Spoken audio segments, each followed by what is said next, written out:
Hello दोस्तों, आज हम जानेंगे इस कॉप डीएक्स के बारे में।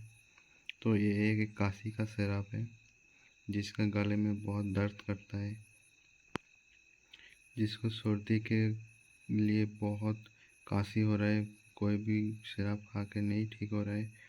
तो ये इस कॉप डीएक्स आप खाइए। इसके अंदर है डेक्स्ट्रोमेथोर्फाइन 10 mg है,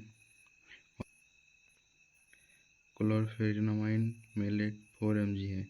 तो ये 18 साल के ऊपर जो है वो 10 ml सुबह, 10 ml दोपहर को, 10 ml रात को खा के आधा घंटा तक पानी नहीं पीना है।